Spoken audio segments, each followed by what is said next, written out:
This is a 2015 Fiat Abarth, and today we're going to do a shock absorber change out and put the KONI single adjustable yellows on there.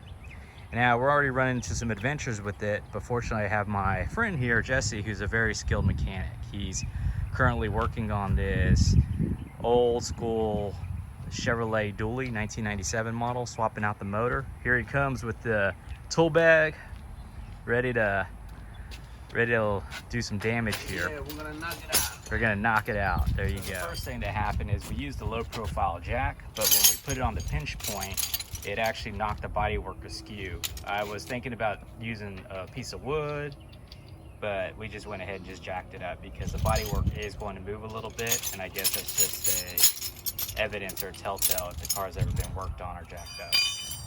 So first thing we got to do is figure out the metal cover over the lug nuts. Right. Okay, so the size on that, so that's why it doesn't seem to be adding up correctly, because they say the lug nuts are 17, but the 17 doesn't quite fit. It slips on it, right? It slips. I'll show you when we take it off. Okay, so they put the metal caps on there to look pretty. Yeah, to make it shiny. To make it shiny, but then what ends up happening is they that get stripped. They get stripped. And then once it gets stripped, then all hell breaks loose, right? Yes, sir. Okay. Okay. If you look, Right. If you look, this is just a piece of aluminum, like a thin piece of aluminum, and they wrap it around there. So what happens is when it finally gets stripped out, you have to knock a screwdriver through the hole here. There's a hole in there, in the head of the nut. And then you got to stick the screwdriver underneath it and make this crack it off, and then the whole cover comes off, and you're left with a screw. And it doesn't look pretty. And it doesn't look pretty, right? Yeah, exactly. So that's why they put these covers on. See, it's shiny, and it looks good when it's inside your wheel. Yeah. So that's why. So you loosen it by hand, and then you. Well, you gotta bust it with a screwdriver. Once you get stripped. Once you get stripped. Yeah. How do you strip them? You just get people putting on the wrong tools. So if you do it yourself, you'll probably never strip it. Yeah. You know what I mean? What size is that? That's a 17. 17. Okay. 17 millimeter. Yeah, because the 17 was feeling a little weird on it. But yeah, you got to hand loosen it. Well, the 17 or just. No, it's just some tools are made different. I'll take it. Some of the tools are made different, so you're like a 17 and 11/16. I use an 11/16. It's a little bit smaller than a 17. Okay. So it makes it tighter.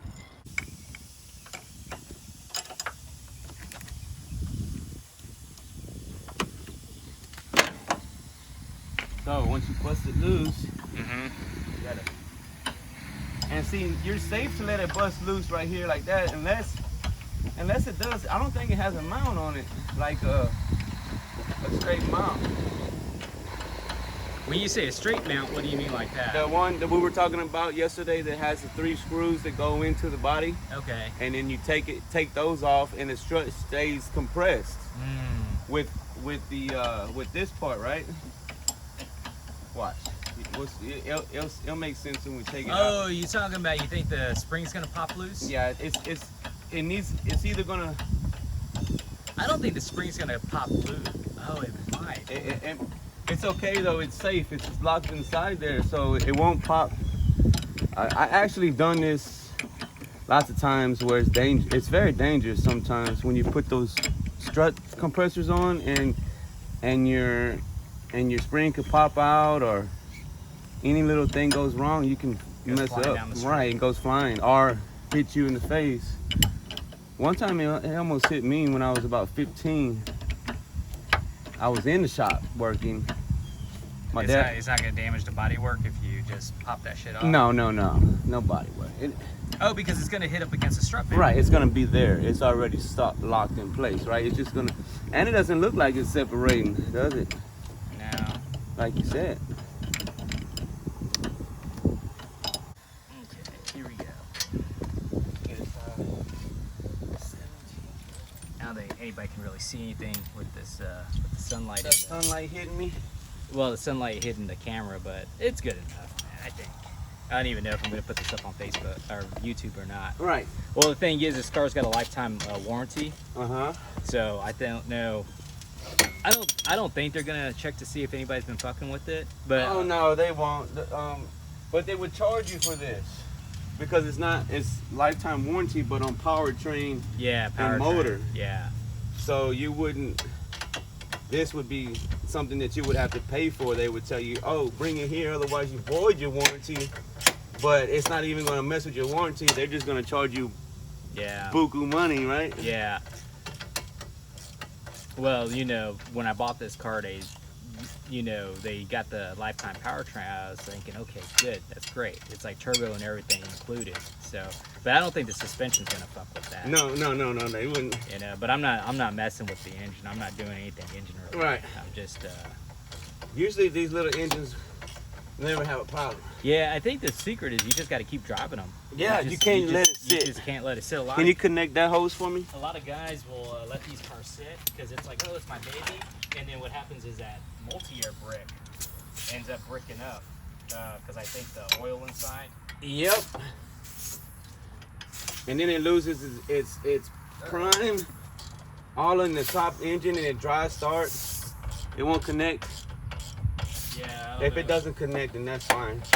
Is it I can try to see if I can make it connect on the other way. Yeah. The blue hose and the. Yeah, the other way. Yeah. Flip them.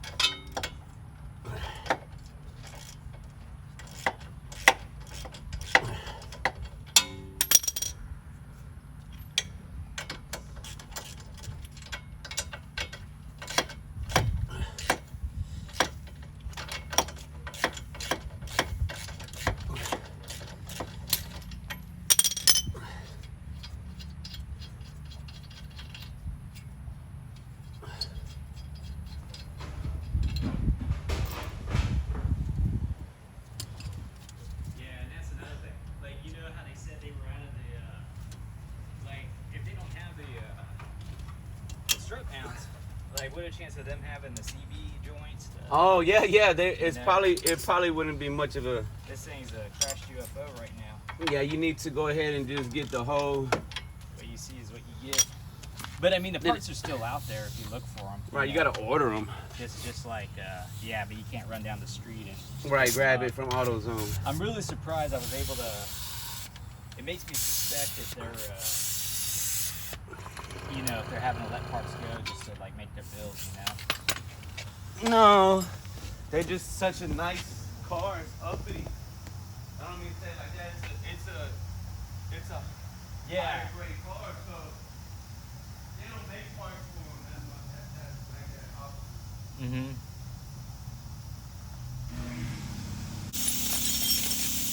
So we are looking for some type of Allen wrench, Lucio.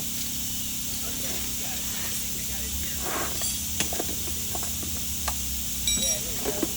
I sold this to my dad so we never lose it. Oh, perfect. Yeah.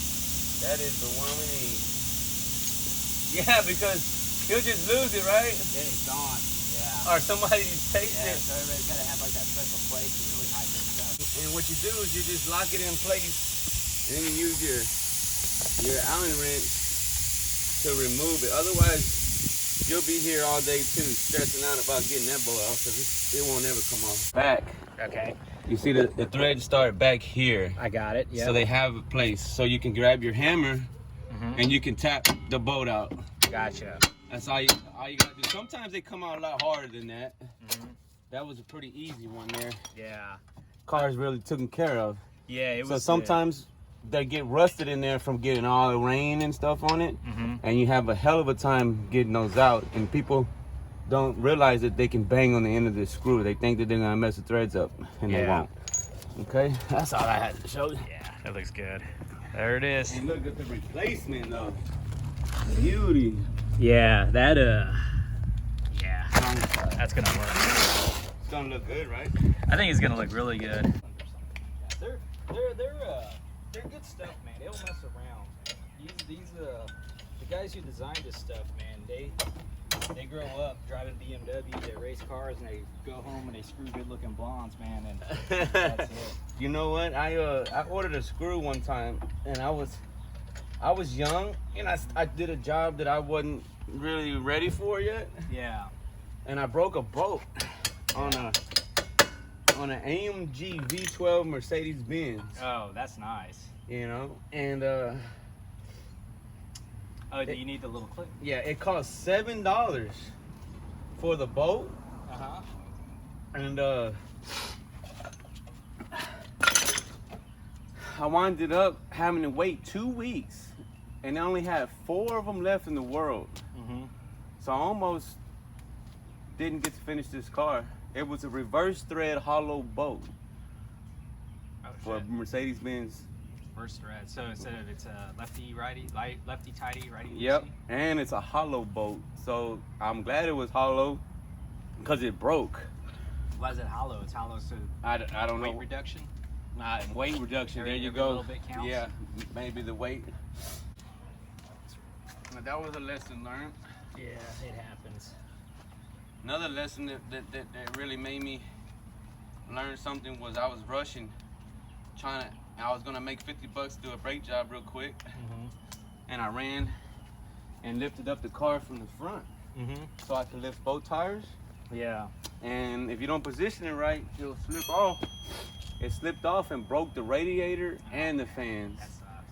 So I wound up spending $300 for $50 that I was gonna make. Yeah, you have to make good on it, huh? Yeah, I had to buy the damn radiator and parts and do the brake job. So I spent about $300 more. I don't even know what's gonna. I used to get so like worked up. Don't lean on the paint, whatever. Nowadays, man, I'm just happy to have the car. Right, It's like, you know, because you never really know what's up. Did you know that what kind of car David had, or Uncle John's son? He said he sold it. Some badass Camaro, Mustang. I didn't know. I know they got they're really big into the old 5.0 Mustang, Yeah. box body style, but I don't really know a whole lot of details or anything like that, you know. I mean, I think it's cool to see them work on it, but I mean it's conventional. But Right. There's a lot of old technology they're also jacking with that. Right. That I think I'd go crazy, you know, trying to. Yeah, me and Uncle John, he was already going crazy yesterday. Just putting that damn thing together. Yeah, they keep him busy. Yeah, he's calmed down a lot in his old age. When he was first over here, man, he was hell on wheels, man. But I won't. Screaming and hollering or what? Well, yeah. Well, a lot of people. I bet he was a.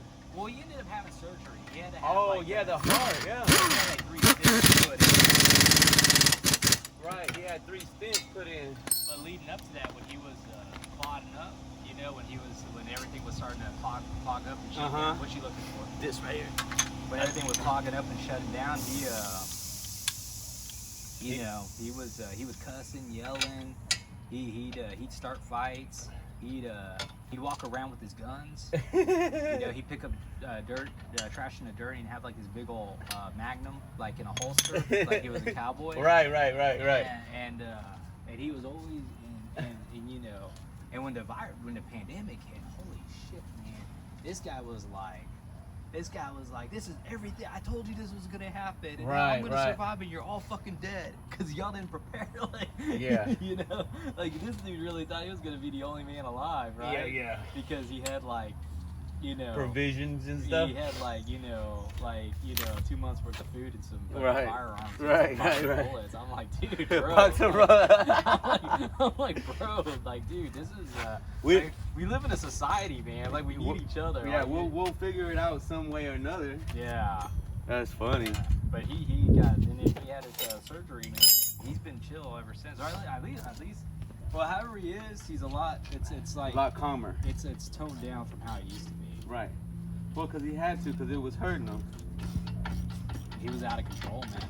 He was really out of control. You know, he was getting disrespectful. That's what it was. Right. Towards everybody, towards the family, towards property. You know, Uncle Lou told me. I was like, yeah, I remember you, Uncle Lou, when I was a kid. I really didn't get to talk to you. you were kind of a hard ass. He was like, and he started laughing so hard, and he's like, you're right. But no, I calmed down a lot. Yeah. And it was pretty funny when because he was like, you're right. I was a hard ass, wasn't I? Nah, he just wasn't. He was in his own. He didn't need nobody's help. Oh, you talking about my dad? Or Yeah, your no, dad. my dad, man, he was something else. He didn't need nobody's help, so he was. It